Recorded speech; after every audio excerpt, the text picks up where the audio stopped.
हाँ तो भाई सर्जना ने राम राम। उसे वीडियो का उसे जो सिया और सुन्नी है उसका नेक्स्ट पार्ट है यो। तो उसमें हमने डिस्कस किया था मैरिज का, डाइवोर्स का और डोवर का कंसेप्ट। ठीक है, तो इसमें हम डिस्कस करांगे हमारा विल का, वक्फ का और गिफ्ट का कंसेप्ट। ठीक है, तो विल के केस में क्या होगा कि कंसेंट जो है ना उसकी जरूरत नहीं है। किसकी कंसेंट की? जो अदर पर्सन है। ठीक है, मतलब जो कि जिसका भी आप है, जिस खातिर आपने विल बनाई है, अगर मान लो कि जिस खातिर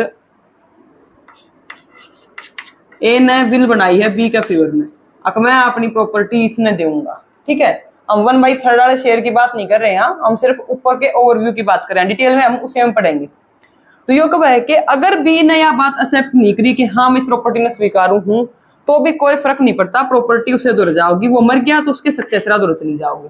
ठीक है, सुन्नी का वह है कि नहीं, कंसेंट जरूरी है। अगले ने आ नहीं करी, आ कर पहले मर गया तो प्रॉपर्टी रिवर्ट बैक होके न ए का दौरा आ जाओगी। ठीक है, प्रॉपर्टी वापस बी दौड़ते ए दौरा आ जाओगी। ठीक है, आगे का वह है कि लाइफ एस्टेट जो है इसमें वैलिड है, इसमें वैलिड नहीं है।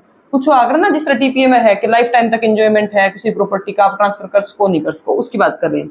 वक्फ क्या हुआ है? वक्फ हुआ है कि जिस तरह हमें दान दिया करे ना कोई चीज ने, कोई प्रॉपर्टी ने, ट्रस्ट हुआ है जिस तरह, उस तरह वक्फ हुआ है। इसका आप सिर्फ ट्रस्ट क्या हुआ है? ट्रस्ट सब खातिर ओपन हुआ है, सब कोई कर सकता है, लेकिन वक्फ किस खातिर होंगे?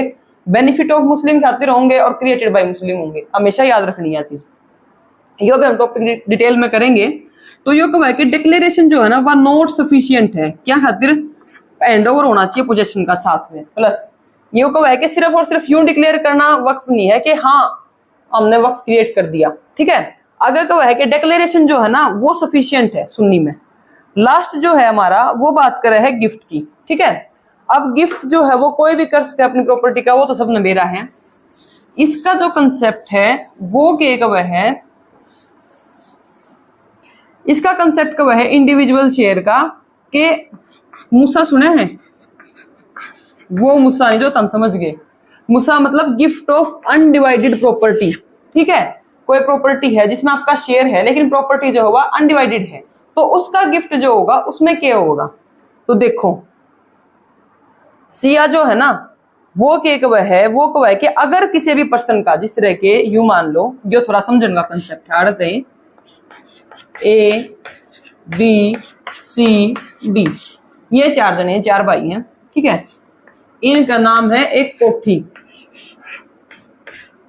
अब यह जो कोठी है इसमें तय डिवाइड कर सका, इसमें एक घर है, एक गेट है, एक बारना है, सारी चीज है, तो डिवाइड नहीं कर सकते ना। तो जब उसका शेयर डिवाइड नहीं कर सकते तो कोई भी सियाड़ा पर्सन उसने ट्रांसफर नहीं कर सकता। ठीक है, ये भी इसने मान ले वहां हाँ कि या एक कोठी की बजाय यो एक प्लॉट है सीधा। ठीक है, और प्लॉट जो है उसके हम 4 हिस्से कर सका, 1 2 3 4, पर इन नहीं वे करे नहीं है। हाँ तो डिविजिबल है तो यो ट्रांसफर कर सके है, कोई दिक्कत नहीं है, आराम से। और सुन्नी में ऐसा कुछ नहीं है, सुन्नी वाले इंडिविजुअल शेयर में ट्रांसफर कर सके हैं वो किसी भी तरीके से हो। ठीक है, एक लास्ट की छोटी सी 1-1.5 मिनट की और वीडियो है जो इसका पोर्शन है, बस उसके बाद यो टॉपिक जो हमारा वो कंप्लीट हो जाएगा। तो सबसे पहले कब है कि मर्डर डिस्क्वालीफाई। हमेशा जब भी विवरण पढ़ो साथ में हिंदू लोगों ने पढ़ा करो उठा के ने। ठीक है, हिंदू सक्सेशन एक्ट में बता रखा है 25 में मर्डर जो है वो डिस्क्वालीफाई होंगे। तो इसमें भी 2 डिफरेंस हैं कि सिया के कब है, सुन्नी के कब है।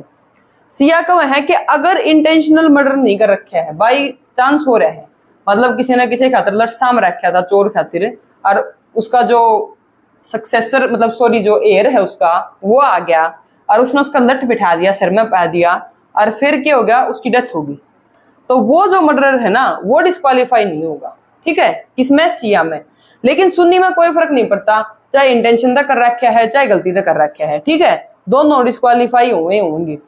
आगे बताओ है कि इशूलेस जो विडो है ना वह ओन नहीं कर सकती इमूवेबल प्रॉपर्टी ने। इशूलेस, इशू का मतलब है बालक नहीं हो जिसके, ठीक है, ना छोरा हो ना छोरी हो, उसमें कर सके है सुन्नी में।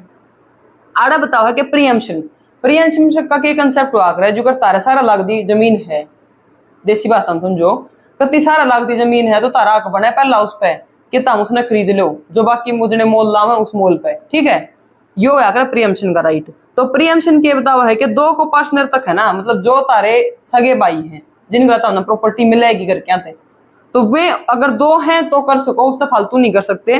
लेकिन जो उसकी बात है सुन्नी की, वो कौन है कि अपने भाईयान छोड़ दो, बाकी सारे जाति देश का जो भी सारा लागते हैं, कोई भी मतलब पड़ोसी अड़ोसी उनकी देश को हो। ठीक है, देखो दोनों में डिफरेंस क्या है ना बताया था, रिजिड वाले फ्लेक्सिबल वाले। सिर्फ जरा कंसेंट की बात आओगी ना, तो कंसेंट में कोई डिफरेंस नहीं करता है सुन्नी। ठीक है, सिया करे हैं। अगर बताओ है कि रेसिड्यूरी और रेसिड्यूरी जो होगा और वाइफ होगी जो, वे दोनों इकट्ठे इनहेरिट करा करें आखिरी बची प्रॉपर्टी में, उसमें जो है वो डिस्टिंक्ट किंडर और रेसिड्यूरी करेंगे, सक्सेशन करेंगे, जब इसको डिटेल में पढ़ेंगे। आगे बताओ है इसमें कि जो एल्डर इशू होगा ना, मतलब चाहे वो छोरा हो चाहे छोरी हो, सबसे बड़ा बालक होगा, जेठा होगा जो, वो क्या करेगा, वो उसके जो भी उसका पिता है वो जब भी गुजरेगा तो उसके कपड़े, उसकी कृपान, जो उसकी मतलब मेन चीज जो बड़ा जो अपने गला रखा करे, जो अपना कह दे वहां तो पे जो खंडका रखा ना, तो मतलब नुए खंडका की तरह यो ले लेगा, उसमें सारी चीज सारी जो उसकी पर्सनल प्रॉपर्टी जो भी होंगी सुन्नी में, वो सारा बड्डे का हकदार होगा। आड़ाई को सिर्फ और सिर्फ उनकी रह ले है। तो ठीक है, अगला हम पार्ट शुरू करेंगे मैरिज का। ठीक है, टाइप ऑफ मैरिज पढ़ेंगे और उसके सारे इफेक्ट पढ़ेंगे। तो ठीक है भाई, फिर मिलेंगे अगली वीडियो में।